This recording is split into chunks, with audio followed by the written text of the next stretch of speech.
Aquele calorão típico do Nordeste, com ventos que sopram forte. Ceará de mar a perder de vista, praias extensas e verão o ano todo. No sertão, a sombra da árvore garante uma conversa sem pressa. Na cidade pacata, as sombrinhas deixam tudo com mais cor. Ceará de gente de bem, de coração aberto e de missão. Hoje nós vamos de Fortaleza a Baturité, costurando parte do estado para contar a história desse povo de fé.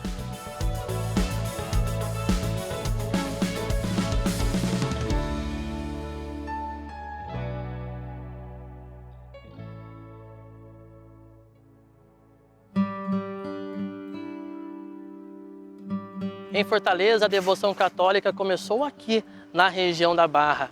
A primeira capela erguida na cidade foi a de Nossa Senhora do Amparo, construída no século XVII ainda. Mas a cidade não se desenvolveu por aqui naquela época e foi então construída em outra região, aqui da capital cearense, onde o comércio e também a devoção católica se espalharam como um todo. Quando Martim Soares Moreno, que foi o primeiro, digamos assim, português, que veio se fixar aqui mesmo, construiu um forte Nossa Senhora do Amparo, ele trouxe, isso é início do século XVII, alguns ornamentos, né, e um sacrário, e ergueu uma capela de taipa em honra de Nossa Senhora do Amparo. Só que essa capela permaneceu por pouco tempo, porque houve os episódios da invasão holandesa e tudo, e depois o início do povoado, que deu-se lá na Barra do Ceará, no local que hoje se chama Vila Velha, cedeu espaço para a Fortaleza de Nossa Senhora da Assunção, que é hoje em frente à atual Catedral de Fortaleza.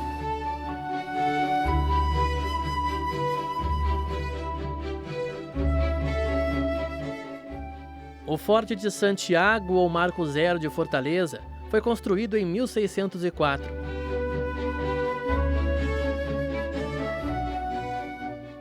O Ceará sempre foi um estado visto, né, pela sua distância, né, dos grandes centros, Bahia e Rio de Janeiro, como algo que precisava ser preservado, precisava ser cuidado e, ao mesmo tempo, essa grande distância gerava uma dificuldade muito grande para aqueles que desejavam fazer um trabalho tanto para a igreja evangelizador quanto também para os portugueses. Não é à toa que essa distância facilitou a presença de dois povos distintos, né? Os franceses e os holandeses, que vieram para cá. Naturalmente, os holandeses eram calvinistas, traziam uma ideia diferente daquilo que era o espírito católico, mas a terra pertencia a Portugal.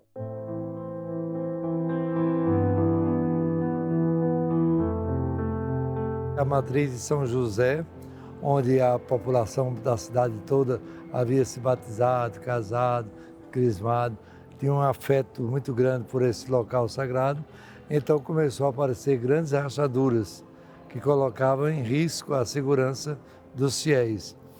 Aí então a equipe de engenheiros deu um parecer a Dom Manuel dizendo que estava correndo risco, podia a qualquer momento desabar, como havia desabado uma igreja de São Francisco. Então, diante disso, o arcebispo quis tomar a decisão de destruir a antiga matriz e começar. Mas a classe econômica e a cultural, os intelectuais da cidade, então os líderes, então se revoltaram contra Dom Manuel, a ponto de ele ter ficado completamente acabrunhado com aquela situação. Alguns padres foram convidados, oradores, para poder fazer um discurso para levantar o ânimo do arcebispo e recusaram, mas o que depois veio a se tornar bispo auxiliar daqui de Fortaleza, Dom Raimundo de Castro e Silva, então, mesmo sem ser um orador, fez um discurso que introjetou ânimo no arcebispo para ele firmar o seu juízo de valor e tomar a decisão final, bater o martelo, acolhendo a opinião, né, a sugestão, o parecer técnico dos engenheiros.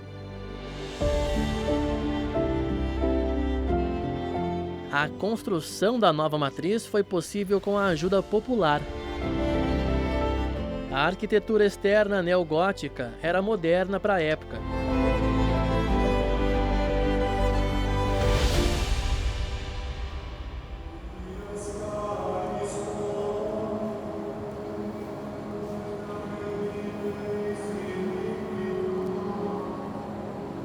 E caminhando pelos corredores da catedral, a gente escuta um som bastante típico aqui por dentro, viu? É o som de cânticos gregorianos, que são ecoados durante todos os dias aqui nessa igreja, a fim de tornar mais próximo o contato dos devotos aqui de Fortaleza e muitos turistas que vêm conhecer também a história da igreja presente aqui na capital cearense. Então, muitos que chegam por aqui têm esse primeiro contato com a catedral, fazendo suas orações e também escutando esse cântico que ecoa sem parar desde a abertura até o fechamento da igreja.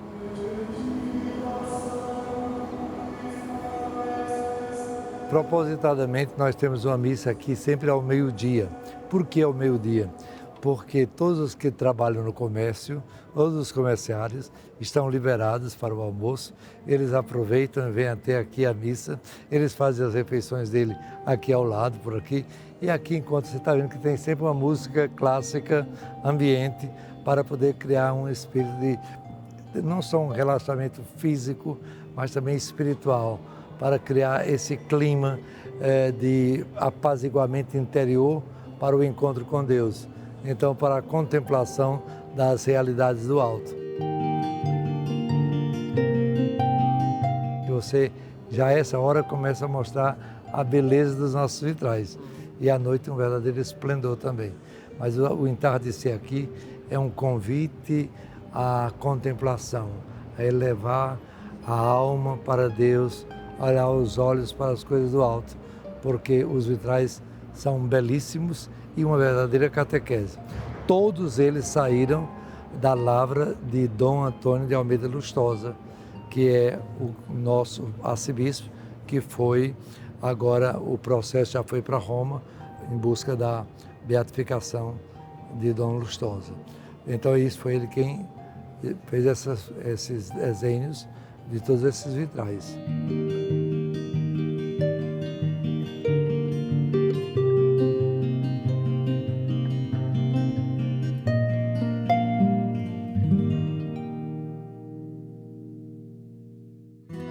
O prédio da Faculdade Católica de Fortaleza já foi seminário.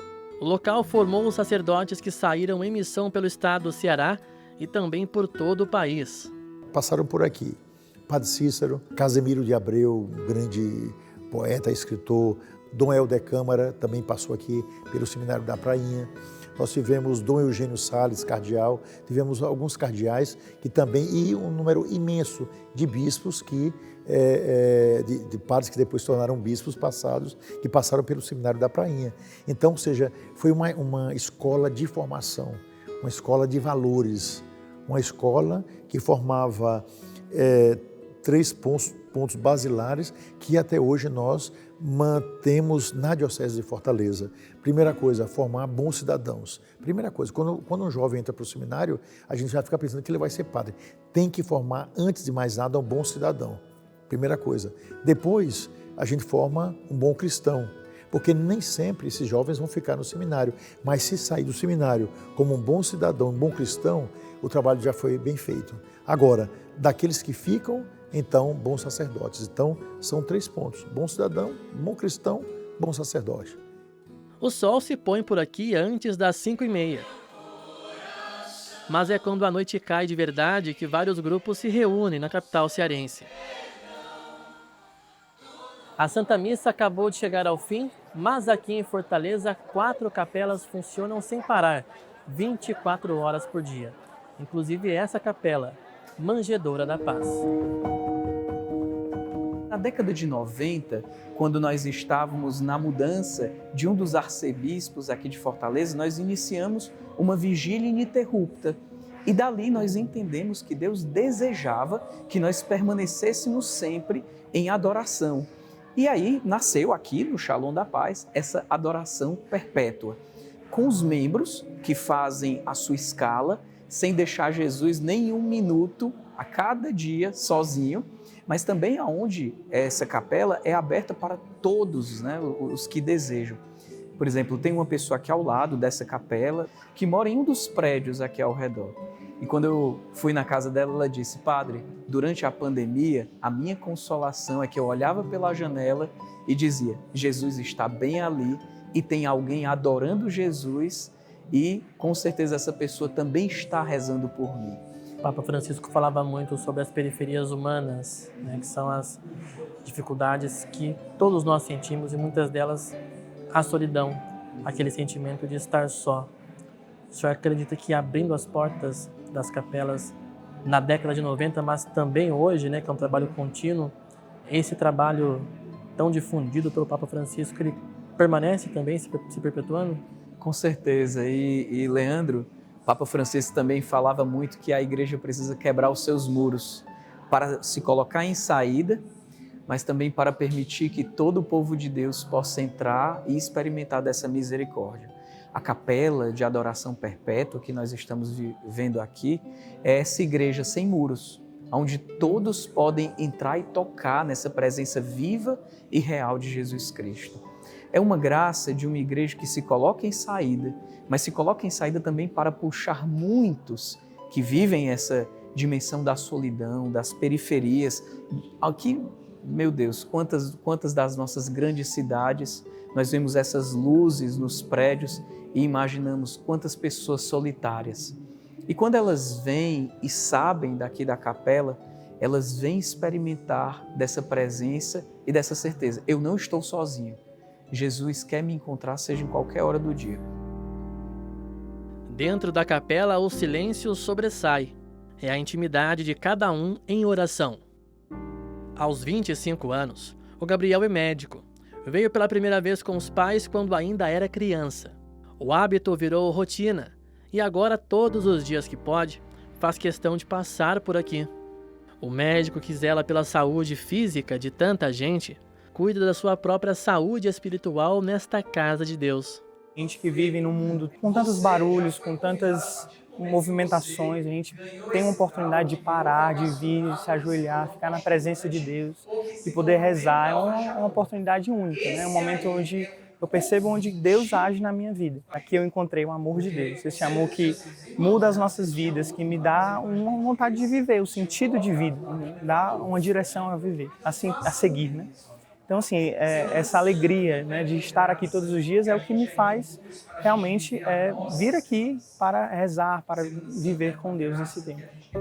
Perto da Manjedoura da Paz, outra capela reúne relíquias santas. E tudo começou de forma despretensiosa, mas se transformou em um grande espelho de santidade e devoção.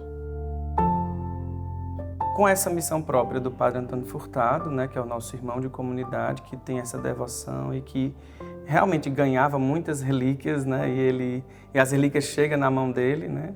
Então surgiu essa inspiração de se criar um lugar onde realmente fomentasse essa devoção, onde as pessoas pudessem vir aqui e encontrassem o seu santo de devoção, uma relíquia, e pudessem ali rezar e perceber ainda mais que Deus forja os santos, né?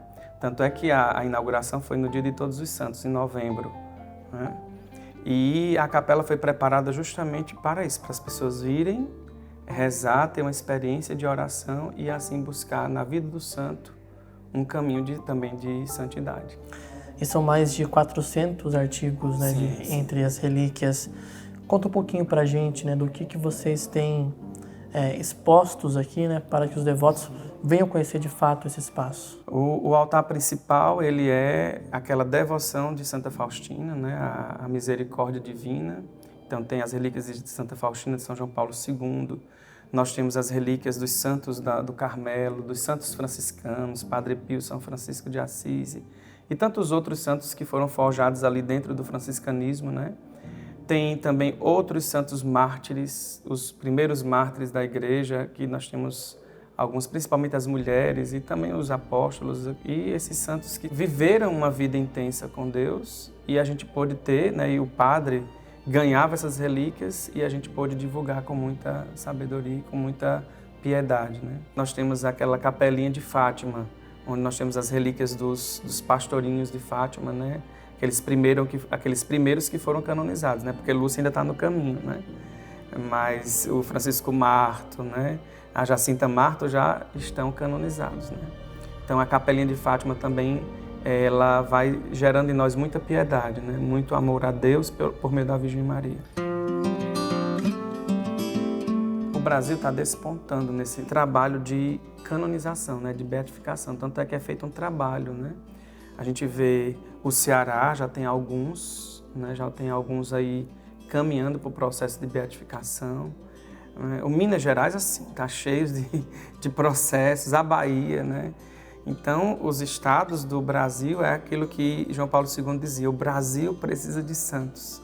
E logo após, né, surgiu assim vários santos, existem vários jovens, mas também adultos, homens e mulheres que fizeram esse caminho do Evangelho e que agora estão sendo avaliados pela igreja e daí pouco tempo vai ser elevado aos altares, como exemplo de quem viveu o Evangelho. As 4 capelas que não fecham em Fortaleza são parte de uma grande estrutura de evangelização da arquidiocese. São 17 municípios, 100 paróquias e muitas comunidades. A arquidiocese cobria até março deste ano mais 14 cidades, antes da criação da diocese de Baturité. A gente conta com um batalhão de leigos, a gente não pode esquecer disso, né? Então nós temos, além dos bispos, nós temos padres, né? Aqui são mais de 500 padres, 308 da nossa arquidiocese, mas contando com as novas comunidades, com os religiosos e com outros padres que estão aqui na nossa arquidiocese, isso chega ali perto dos 500 padres, um pouquinho mais talvez, como também um batalhão de leigos fiéis que colaboram conosco nesse grande trabalho.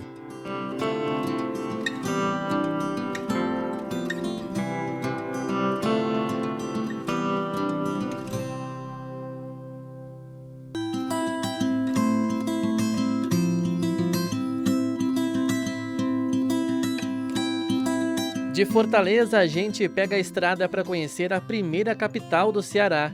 São 34 quilômetros até Aquirás, cidade que guarda uma rica história. Mantém no mesmo roteiro o desenvolvimento local, a formação da primeira vila cearense e a propagação da fé católica. Apesar de Fortaleza ser a sede da moradia do capitão-mor, governador da capitania, aqui ficava a sede do judiciário. Então eram 2 poderes que se complementavam. Um dos motivos pelos quais a vila foi instalada em Aquirás foi justamente a existência de um porto, que era o Porto do Iguape, que hoje é uma praia conhecida aqui de Aquirás. Também tinha o rio Pacuti, que é o nosso principal afluente de água, que tinha muito peixe, então as matas tinham muita caça, certo? E era um território que não tinha problema com a areia, em forma de areia movediça, porque Fortaleza era uma cidade praticamente construída, um povoado praticamente construído em cima das dunas. E Aquirás não tinha esse problema. Então, quando a capital, a primeira vila, foi instalada aqui em Aquirás, ela tinha essas vantagens naturais e, com o tempo, foi se desenvolvendo, adensando essas vantagens naturais, enquanto que também Fortaleza se desenvolveu mais por conta do forte, que oferecia uma certa proteção naquela época em que existiam muitos conflitos, sobretudo com os povos originários que já habitavam aqui, com o conquistador português que, no início do século XVIII, recebeu muitas sesmarias e, portanto, havia naturalmente esses conflitos e Fortaleza tinha essa perspectiva de ser mais atraente por conta do forte. As marcas do tempo preservam uma das grandes riquezas da Igreja Católica no Nordeste. Imponente e, ao mesmo tempo, simples. Um dos mais antigos templos da região.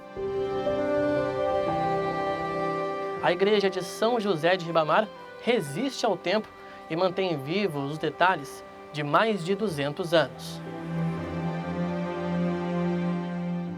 Ao entrar na igreja, um silêncio presente, que vem de fora para dentro. Ao caminhar pelo corredor central, não são apenas passos em direção ao altar, mas sim reconhecimento de um marco que se mantém vivo na religiosidade atual. Tudo bem com o senhor? Tudo bem, como é que tá? Graças a Deus, bem também. Vamos conhecer de perto a história TV dessa Aparecida igreja. em Aquirás. Em Aquirás. Olha aí.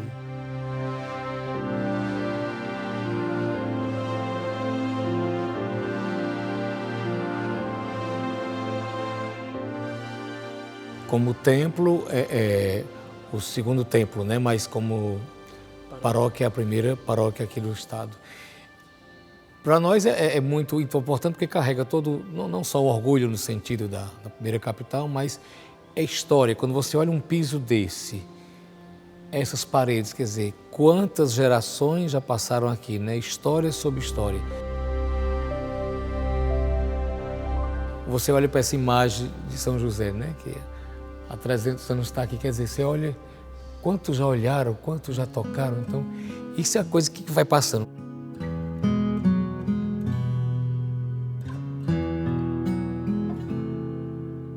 Construída em várias etapas, São José de Ribamar demorou um século para ser concluída. A igreja foi construída em vários momentos. Um primeiro momento, que foi ainda no começo do século XVIII, ela era só uma espécie de uma capela de taipa, coberta com palha, barro. Depois, segunda metade do século XVIII, vem a primeira reforma, que foi a construção da nave, que é a parte maior da igreja, já foi com pedra, é um estilo predominantemente barroco. Século XIX, ela sofreu algumas modificações, foram ampliadas as torres, foi construída uma sacristia na parte de trás, já é um estilo neoclássico. Durante muito tempo, ela foi a única igreja num raio mais ou menos de 600 quilômetros. Ceará é uma terra de missão, terra de grandes religiosos, grandes religiosas, nomes importantes. É o que marca o cearense, né? Se você for ver a história do Padre Cícero, é aquela simplicidade do Padre Cícero que vai alimentando e que vai atraindo os romeiros. Agora a história, ultimamente, da menina benigna, é aquela simplicidade, aquela graça, aquela coisa sem interesse mesmo, mas vai atraindo, não é? Se você vê um ou outro, o próprio Padre Biapina, que foi um grande missionário aqui nessas terras, né, via cavalo simplesmente andando, visitando doentes, né, e colocando pessoas para tomar conta de doentes nos lugares que precisavam. Essa simplicidade eu acho que atrai as pessoas para o Evangelho.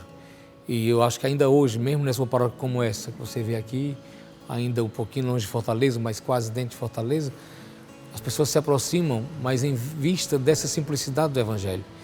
Se você altera a linguagem, acho que as pessoas se afastam, acho que não compreendem mais.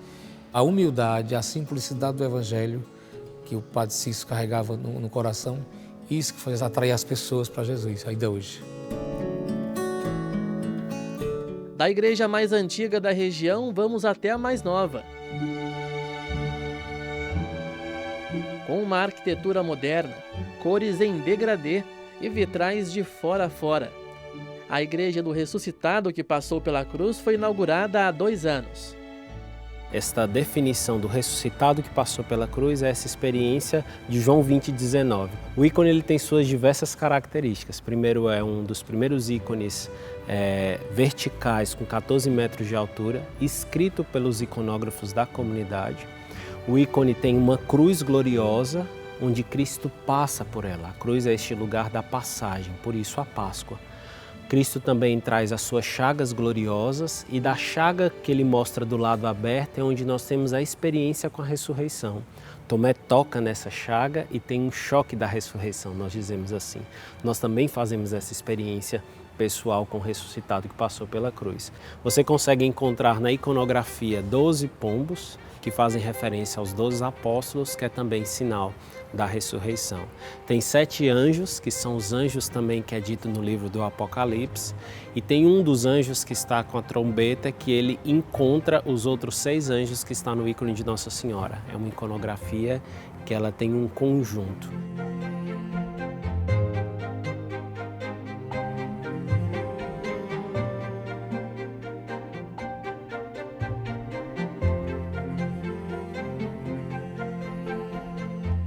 Agora, quando o fiel, o devoto, ele chega aqui à igreja, ele consegue ter dimensão desses todos os detalhes no primeiro impacto ou precisa de algumas celebrações para conseguir enxergar tudo isso? Primeira coisa que nós acreditamos que a iconografia ela é uma janela aberta. Então, os iconógrafos expressam aquilo que é fruto da oração, mas também o fiel passa a ter uma experiência quando ele olha. Às vezes, perguntava logo quando o ícone ficou pronto, você quis expressar isso aqui?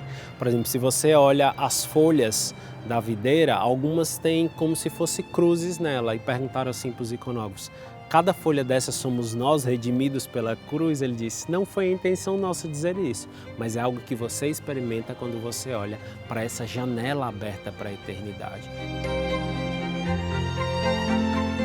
Claro que o fiel, se ele quer entender a fundo todos os elementos, nós podemos auxiliar nisso, mas ele também consegue fazer a própria experiência aqui dentro, entrando e rezando nessa igreja.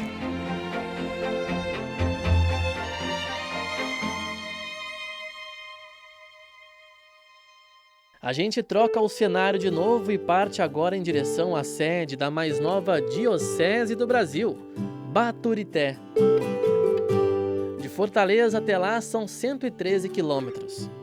E que cidade calorosa, receptiva e unida. 25 de março de 2026 foi um dia de muita festa para essa comunidade, que celebrou a instalação da diocese local. Praça cheia, animada, do jeito que a tradição nordestina manda. Seja bem-vindo, Dom Pepeu! E a felicidade cantada estava estampada no rosto de cada devoto. A missa só começou à noite, mas desde as primeiras horas da tarde esse povo estava reunido para celebrar. Muitos vieram em romaria de cidades vizinhas.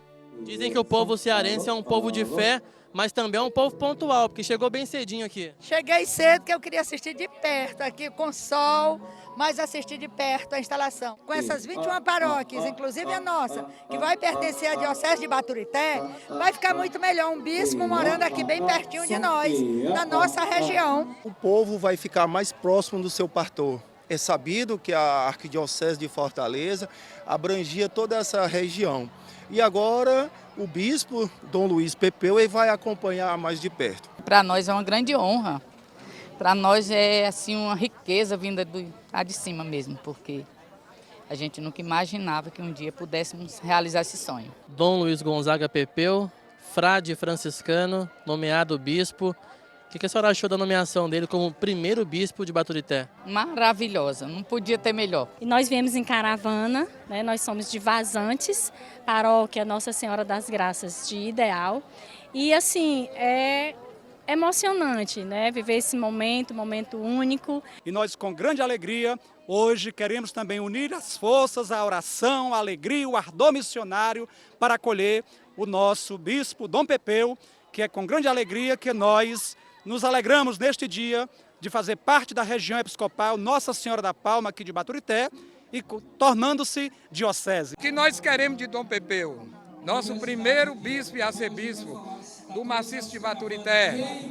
Amor aos pobres, compromisso com a vida, defesa da dignidade do povo, que ele olhe para todos, como a igreja é uma boa mãe, abrace ricos e pobres, mas que a decisão maior de opção seja pelos discriminados, os excluídos, os que vivem ao léu, à margem da sociedade. Nós queremos um bispo comprometido e por isso que nós estamos aqui, para mostrar o nosso carinho a Dom Pepeu e dizer a ele que conte com a nossa força, com a nossa colaboração, porque junto com eles nós vamos demarcar e qualificar, do jeito que Jesus Cristo quer, a igreja do maciço de Baturité, do Ceará e do mundo. A nova diocese foi criada após um pedido enviado por Dom Gregório, arcebispo de Fortaleza, ao Vaticano. Foram 18 meses até que a Santa Sé aprovasse a nova diocese. O comunicado foi feito ao arcebispo em outubro do ano passado, mas a notícia era sigilosa. O anúncio oficial ocorreu em 1º de janeiro deste ano. A Arquidiocese de Fortaleza é muito extensa territorialmente. Quando eu era bispo auxiliar, de 2001 a 2007, fui bispo auxiliar de Fortaleza e vinha muitas vezes aqui a região Serra, a região Sertão, a região Praia. E já se sentia muita necessidade da criação de uma nova diocese, justamente para atender melhor as necessidades pastorais. Porque um território tão grande, o desafio é ainda maior para a presença e atuação do bispo diocesano. Nós temos que agradecer muito a proximidade dos arcebispos que até agora estiveram cuidando dessa região, arcebispos de Fortaleza, que cuidaram com tanta dedicação dessa região toda. Mas, sem dúvida, que não se trata apenas de um anseio. Quando se inicia uma nova diocese, o estudo para a criação de uma nova diocese, se leva em conta as necessidades pastorais, as potencialidades da região, os desafios da região e até que ponto justifica a criação de uma nova organização eclesiástica como uma diocese. Então aqui foi feito um estudo demorado já de anos, mas agora ultimamente aqui se intensificou esse pedido com a presença do nosso caríssimo arcebispo de Fortaleza, Dom Gregório.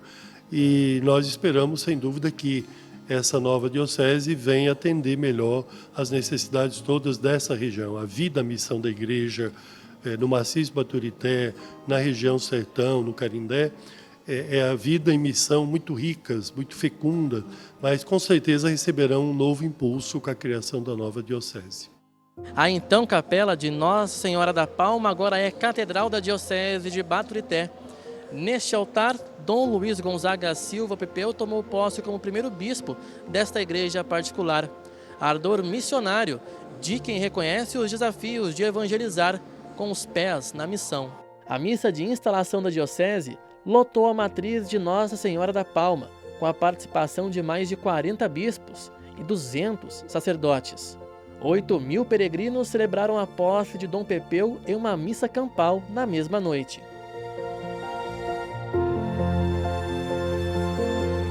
Nossa mensagem é de boas-vindas, né? Todos sintam-se acolhidos pelo próprio Senhor aqui, não é, nesta igreja, agora catedral, para esse momento tão forte, histórico, marcante aqui nesta região, a criação desta nova diocese, e também agradecemos, né, pelo esforço de cada um de vir celebrar este momento de ação de graça. Dom Pepeu, franciscano capuchinho, foi recepcionado com carinho pela comunidade e pelo clero, abraçado pelo episcopado vizinho para dar início à nova vida da igreja no Ceará. Motivo de louvar a Deus a sensibilidade pastoral do Papa Leão XIV. Olhar para as dioceses que têm um território muito grande e ver a possibilidade de dali criar uma nova diocese. Então isto significa um olhar pastoral, uma sensibilidade, uma atenção para com o povo de Deus, para que assim, tendo um bispo à frente de uma nova diocese, a presença da igreja ela se torna mais viva no meio do povo. O Ceará também é uma terra de formação. Muitos são sacerdotes que saem daqui. Acredita que com a criação dessa diocese possa também fomentar novas vocações nesse território? Com certeza. Eu fui o primeiro bispo da diocese de Salgueiro, no estado de Pernambuco. E com a chegada da diocese sentimos um reacender naquela região da presença das vocações. Muitas vocações surgiram. E como o senhor lembrava, o Ceará é uma terra fértil, não só de vocações, mas é uma terra fértil também de santos. Temos no meu território da Diocese de Crato, temos a Beata Benigna Cardoso e o servo de Deus, Padre Cícero. E temos tantos outros também na Diocese de Sobral. Então é realmente um estado que convida a santidade, convida a uma transformação dos corações. A eleição de Dom Pepeu para mim também foi uma grata surpresa, porque Dom Pepeu, por questões físicas, né, de saúde, tinha se afastado, não é, pedindo uma licença, né, do Vaticano, e finalmente, após recuperar a saúde, então ele se colocou à disposição. É um homem experiente, eu já tinha trabalhado com ele no Regional Nordeste 3, porque fui bispo em Salvador, né, lá bispo auxiliar. Depois nos separamos, que eu fui ser bispo em Petrópolis, então a gente se separou e aqui outra vez ele volta. Esse é o primeiro ponto. Então é um homem profundamente experiente, um homem extremamente tranquilo, conciliador, sabe, de um papo alegre, feliz, então acho que ele vai ajudar bastante. Tem um coração franciscano, ele é capuchinho. E aqui em cima, na serra aqui, né, da grande Baturité, um pouquinho acima, essa grande chapada assim, né? Então, o que é que nós temos? Nós temos ali o convento dos irmãos capuchinhos. Ele está bem pertinho dos irmãos, ele já conhecia aqui a região. Então é um momento de gratidão a Deus, né, por esse momento forte da criação desta nova diocese e pela confiança do Santo Padre, o Papa Leão XIV, de me nomear como primeiro bispo aqui desta já querida diocese de Baturité. Nossa igreja é uma igreja missionária, uma igreja sinodal, por isso caminhamos juntos e nós contamos com a colaboração de todos na missão, desde o clero, a vida consagrada, os movimentos, as pastorais, todo o povo de Deus, todos os batizados, não é, para esta nova missão que se está iniciando aqui em Baturité. E pedimos a todos as orações, não é, para esta nova missão. Que o Senhor vos abençoe, em nome do Pai, do Filho e do Espírito Santo. Amém.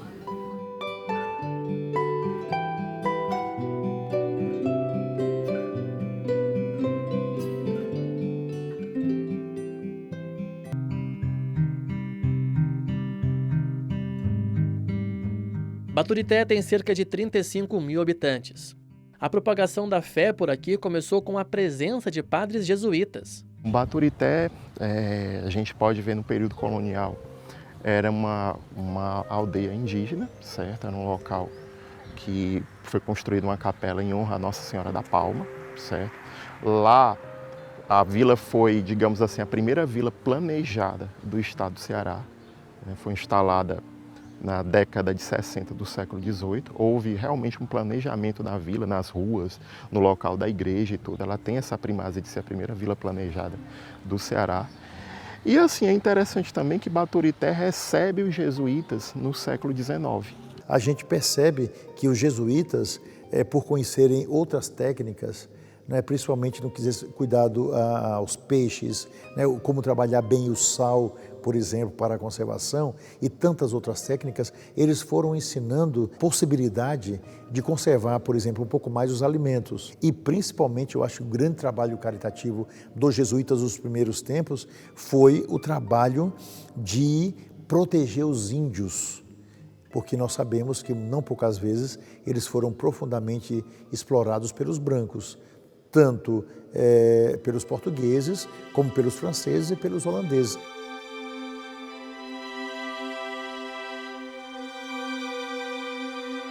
Este mosteiro tem 104 anos de história e foi lugar de formação, não apenas religiosa, na cidade.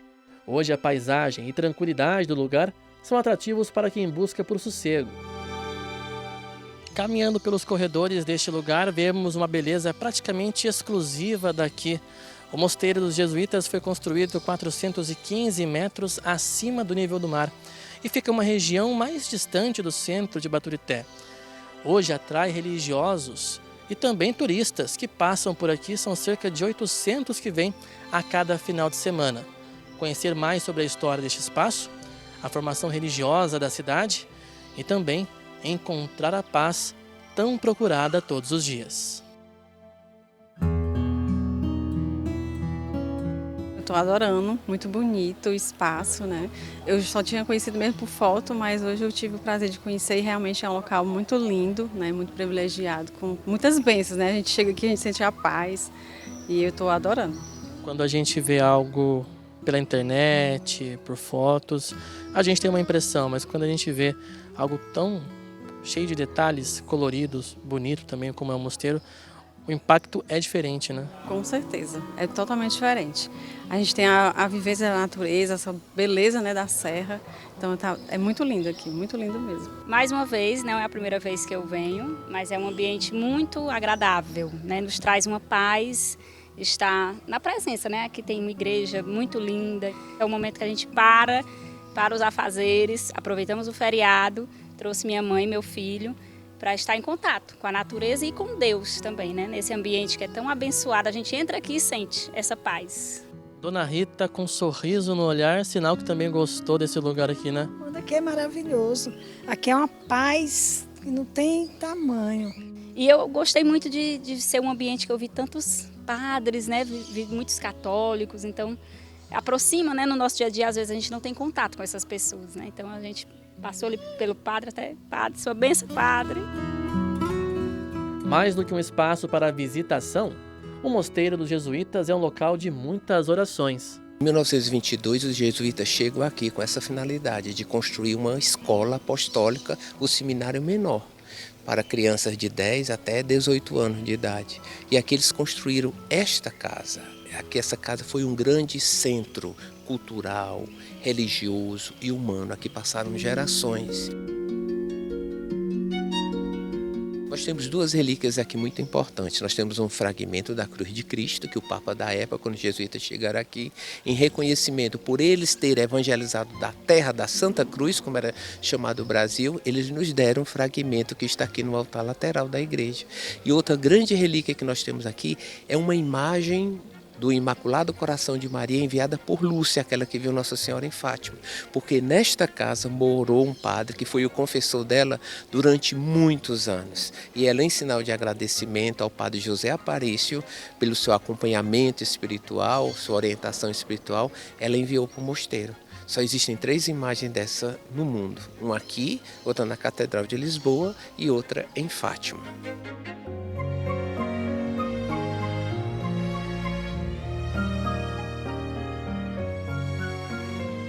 Dos jesuítas, nós vamos até o segundo maior santuário franciscano do mundo, em Canindé, cidade que fica a quase 80 quilômetros de Baturité. Sertão cearense, solo sagrado de devoção a São Francisco das Chagas. A presença missionária em Canindé começou cerca de 270 anos atrás. E já no final do século XVIII, a fé começou a se propagar por aqui graças à presença franciscana, não somente nessa cidade, mas também em toda a região. Mas foi no século seguinte que grandes romarias começaram a vir até Canindé para visitar a antiga capela, que funcionava neste espaço. A capela deu lugar ao atual santuário de São Francisco das Chagas.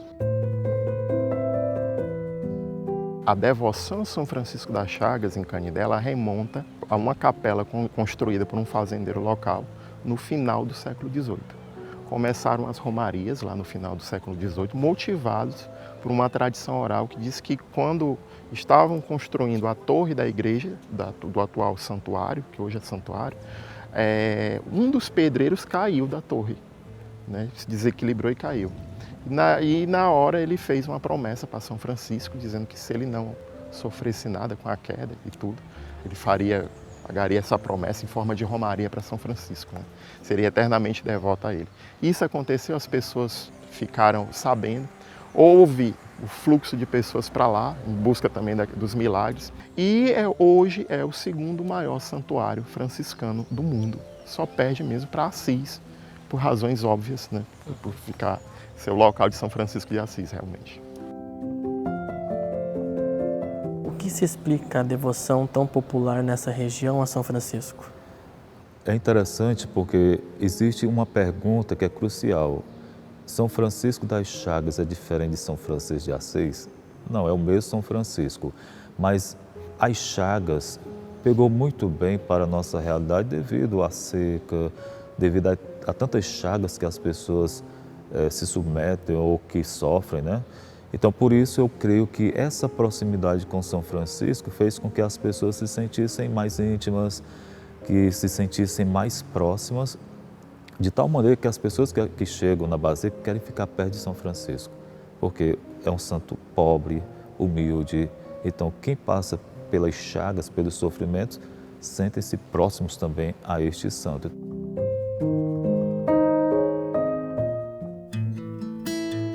Canindé é destino de 1 milhão de romeiros a cada ano. É a principal cidade de peregrinação da região, que pode ter um destaque ainda maior na nova diocese. O santuário fica na região sertão e a outra parte da nova diocese fica na serra, né? Então, serra e sertão estão compondo a nova diocese. O povo da serra ama São Francisco das Chagas.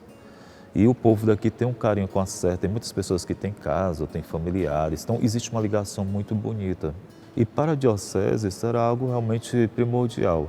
O bispo, como franciscano também, né? Então, uma região que o povo respira São Francisco, e eu creio que vai ser essa oportunidade de podermos difundir mais o carisma franciscano e fazer com que os laços se estreitem cada vez mais, que os padres participem ainda mais dos festejos de São Francisco.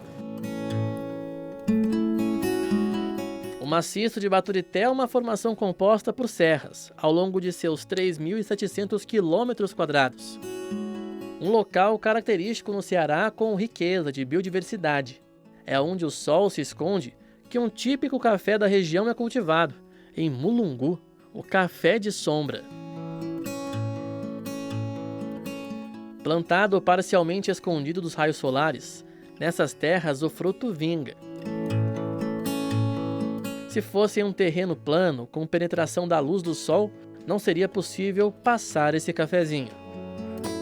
É um café que ele precisa do sombreamento agrofloresta. Aí a gente tem uma das árvores principais, que é a engazeira, então o café ele sobrevive à sombra dela, e aí devido a alguns benefícios. Principalmente para quem trabalha com café especial, as árvores elas ajudam no sabor do café, então no final a gente consegue um café mais adocicado, mais frutado naturalmente por conta da interferência das plantas. A gente trabalha aqui com café ecológico, então devido à questão do sombreamento não se usa agrotóxico, inseticida e questão de adubo também só se necessário no caso de produção de mudas, porque as folhas, os frutos quando caem, aí eles já vão servir de adubo para a própria plantação. Atualmente é um café que está em extinção no mundo de uma forma geral e aqui no Brasil essa variedade típica nós só temos em 3 estados, Ceará, Pernambuco e Paraíba, e são pouquíssimos produtores. Esse aqui é o café Alfredo e ele vai ter notas de caramelo e rapadura. Então, cada um dos cafés aqui, a gente tem 3 opções de café. E aí é de acordo com a personalidade dos fundadores. Então, esse vai ter a torra média, então ele é bem clarinho, notas de caramelo e rapadura. Isso porque seu Alfredo trabalhava com engenho e era uma pessoa com a personalidade mais doce, mais manso, né, como a gente diz. Aí a gente tem também o Amélia. O café Amélia, ele se encaixa no nosso café mais forte. Então ele vai ter a torra média escura, notas de chocolate e frutas amarelas. A torra média escura, porque a família classificava a Dona Amélia como uma pessoa da personalidade forte, decidida. E o chocolate com as frutas, porque doces, bolos, ela fazia que era para ajudar com as despesas. Então os doces que a gente normalmente tem na lojinha, de banana, leite, goiaba, são receitas ainda tradicionais da família. E a gente tem o Gerardo. O Gerardo ele é o nosso café mais raro e a gente quase nunca tem ele aqui na degustação. Então esse café aqui ele é feito do grão moca. Ele é um grãozinho redondinho, diferente do outro. E grão moca é uma anomalia genética. Então ele vai nascer ali no mesmo pé, no mesmo período do grão comum, só que ao invés de se formar 2 sementes, uma semente meio que engole a outra. Então ele fica redondinho, absorve mais nutrientes e é um café mais docinho naturalmente. Além do café como a gente conhece muito bem, o sítio inova. Cria produtos como essa geleia de café. O espaço remonta a séculos passados e mantém um acervo histórico da antiga produção.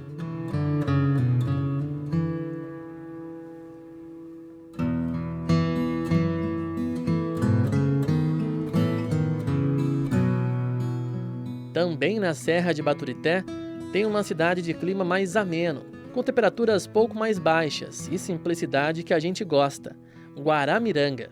E Guaramiranga é uma típica cidade do interior em que a vida acontece no centro mesmo, viu? Bem em frente aqui à prefeitura tem muitas histórias interessantes. Eu acabei me deparando com uma história de alguém que carrega o artesanato na vida há 42 anos. Seu Cícero? Cícero. Começou com 13 anos de idade. Com certeza. E até hoje faz do artesanato fonte de renda e também de vida. E é um dom que Deus me deu, né? Através de meu pai, porque meu pai era o mestre do mundo aqui do estado do Ceará. A banca fica sempre assim, cheia de produtos. Mas o especial é o terço, que ele fez para facilitar a contagem das orações dos devotos. Esse material aqui, pronto. Qual é a matéria-prima dele? Ele é a raiz do cipó-imbé. Essa é a raiz. Até ela ficar assim, eu tenho que tirar 3 cascas, é a raiz madura. Ele é um trabalho sustentável, eu só posso tirar a raiz que está madura. Eu tirando a raiz madura, estou ajudando a planta a se desenvolver cada vez mais. E para essa raiz ficar belíssima desse jeito, com esse trabalho, eu tenho que retirar 3 cascas. Vou usando uma faca, né? Raspando com a faca. Aí ela vai e fica desse jeito aqui depois de raspada. E uma peça dessa, no mínimo ela dura 40 anos. No mínimo. Se você cuidar, uma peça dessa ela passa de geração para geração. Quanto tempo de produção para ficar pronto, por exemplo, um chapéu daquele no fundo ali que eu estou vendo? Pronto, esse chapéu que é uma das peças que ela demora mais tempo, que é o chapéu chinês. Esse aí, para ele ficar pronto, são 4 dias. 4 dias de trabalho. Fica um chapéu chinês, cobre bem aqui a região da cabeça. Com certeza. Aqui, apesar de ser uma região mais serrana no Ceará, faz frio de noite, mas de manhã e de tarde tem bastante sol, né? Bastante sol. E ele tem uma vantagem, além dele ser bom de se usar, ele também é ventilado. Você vê que ele tem uma partezinha que ele vai correr o vento sobre a sua cabeça. Não tem perigo de esquentar a cabeça. Não esquenta? Não esquenta. Para quem está querendo casar ou também renovar os votos do casamento, seu Cícero contava para mim uma história bastante curiosa, que começou com causo. A gente que é do interior de São Paulo, também de Minas, ali fala causo, né? É até a brincadeira, eu até brinco, eu digo assim, até brinco como se fosse um causo nordestino, né? Exatamente. Porque é a história desta aliança. Que na realidade a aliança é os anelzinhos que eu faço para poder criar o terço. Fazer o terço tem que fazer anel por anel. Aí tinha uma senhora de Minas Gerais conversando comigo, na hora eu brinquei com ela, ela perguntou o que eu estava fazendo. Eu disse, eu estou fazendo aqui a aliança de Santo Antônio.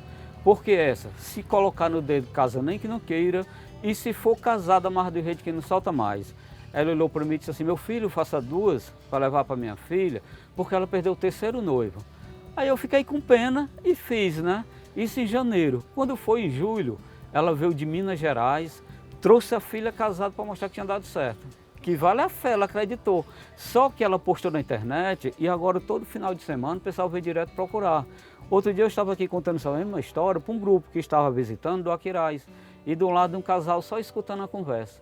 Quando eu terminei de contar a história, o casal olhou para o grupo e disse assim, mas vocês não sabem o que é que nós estamos fazendo aqui. Casamos quinta-feira no Combuco e estamos na cidade em lua de mel. Agora adivinha qual aliança nós estamos usando? Estava com o par dessa aliança que um amigo levou em setembro e deu nos 2 sem nem medir. Eu até brinco, ou então é de São José, se colocar no dedo, caso quiser.